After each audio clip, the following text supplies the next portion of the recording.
बहुत समय पहले की बात है। एक छोटे से गांव के पास एक रहस्यमयी जंगल था। लोग कहते थे कि उस जंगल में परियां रहती हैं। रात होते ही वहां रंग बिरंगी रोशनी चमकने लगती थी।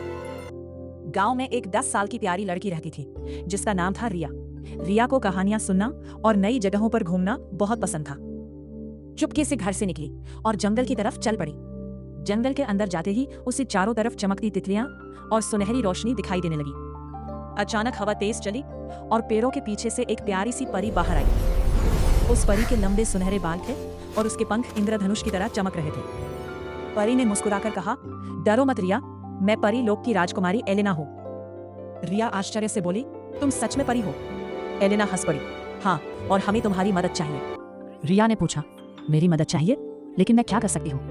एलेना उदास होकर बोली, हमारी जादुई जंगल की शक्ति खत्म होती जा रही है। किसी ने जादुई क्रिस्टल चुरा लिया है। अगर वो वापस नहीं मिला तो जंगल हमेशा के लिए अंधेरा हो जाएगा। रिया ने तुरंत कहा, मैं आपकी मदद करूंगी। फिर दोनों जंगल के अंदर गहराई में जाने लगी। रास्ते में उन्हें बोलने वाले खरगोश, चमकते फूल और उड़ती हुई मछलियां दिखाई दी।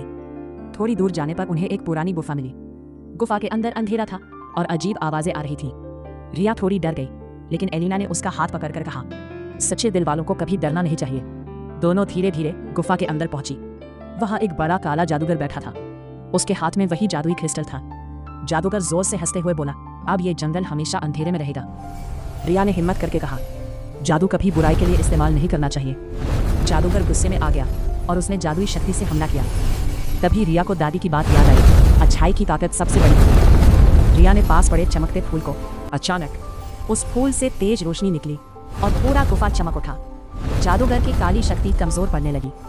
एलेना ने तुरंत जादुई मंत्र पढ़ा और क्रिस्टल वापस ले लिया।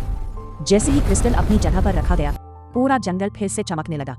पेड़ सुनहरी रोशनी से जगमगा उठे और आसमान में रंग बिरंगे तारे नाचने लगे। एलेना खुशी से बोली, रिया, तुमने हमारे जंगल को बचा लिया। फिर एलेना ने रिया को एक छोटा सा चमकता लॉकेट दिया। जब भी तुम्हें हमारी याद आए, ये लॉकेट चमक उठेगा। सुबह होने लगी थी। रिया वापस अपने घर आ गई